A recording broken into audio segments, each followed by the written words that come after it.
Hi, നമസ്കാരം. എല്ലാവർക്കും voice of റോസിലേക്ക് സ്വാഗതം.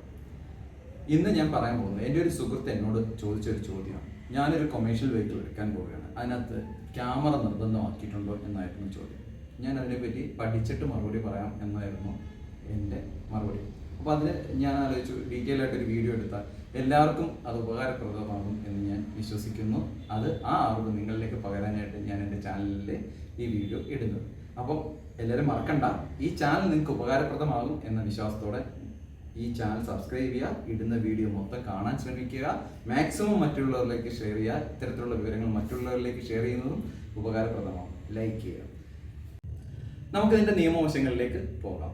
2023 മോട്ടോർ വെഹിക്കിൾ അമെൻമെന്റ്, കേന്ദ്ര ഗവൺമെന്റ് ഒരു അമെൻമെന്റ് പുറപ്പെടുവിച്ച പ്രകാരം എല്ലാ വാഹനങ്ങളും, കൊമേഴ്ഷ്യൽ വാഹനങ്ങളിലെല്ലാം തന്നെ സർവൈലൻസ് ആൻഡ് സേഫ്റ്റി ക്യാമറ നിർബന്ധമാക്കാനായിട്ട് അമെൻമെന്റ് ഉണ്ടാക്കിയിട്ടുണ്ട്. ആ അമെൻമെന്റ് പ്രകാരം അതാത് സ്റ്റേറ്റുകളുടെ തീരുമാനത്തിനനുസരിച്ച് അത് ഇംപ്ലിമെന്റ് ചെയ്യണം എന്നുള്ളതാണ്. ഇത് സ്കൂൾ ബസ്, എഡ്യൂക്കേഷണൽ ഇൻസ്റ്റിറ്റ്യൂഷൻ വെഹിക്കിൾസിന് ക്യാമറ, GPS, പാനിക് ബട്ടൺ നിർബന്ധമാക്കിയിട്ടുണ്ട് എല്ലാ വാഹനങ്ങളിലും.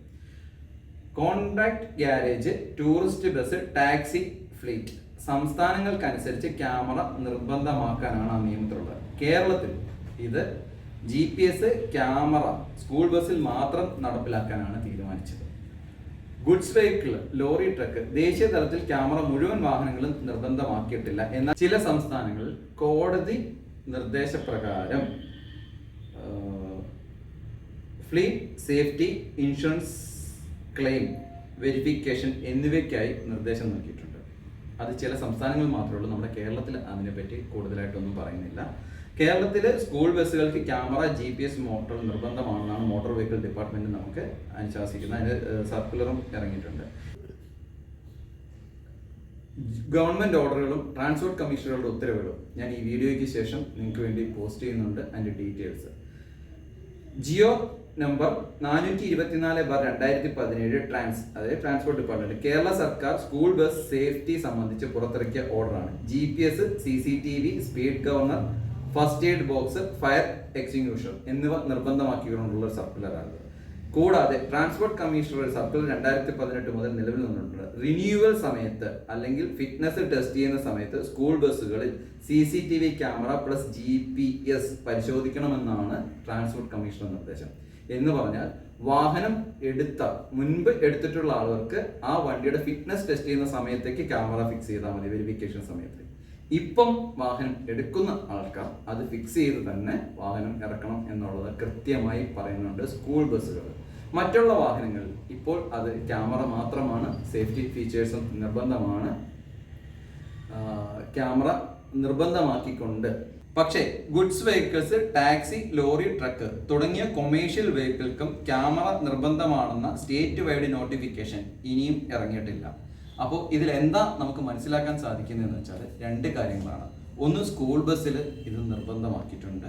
രണ്ട്, നമ്മുടെ പബ്ലിക് ട്രാൻസ്പോർട്ട് വകുപ്പുകൾ, അതായത് ബസ്സുകൾ, KSRTC ആയാലും അല്ലാത്ത ബസ്സുകളായാലും പബ്ലിക് കയറി യാത്ര ചെയ്യുന്ന വെഹിക്കിളിൽ ക്യാമറ നിർബന്ധമാണ്.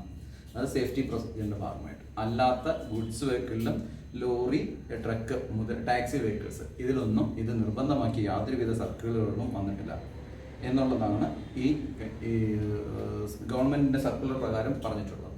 അപ്പോൾ എന്നോട് ചോദിച്ച എൻ്റെ സുഹൃത്തിന് ഇതിന്റെ ഉത്തരം കിട്ടിയിട്ടുണ്ടാവും.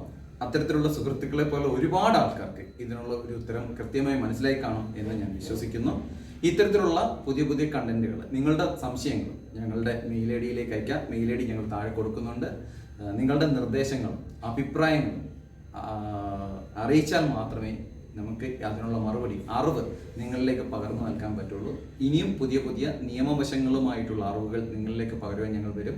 അതുവരെ നന്ദി, നമസ്കാരം.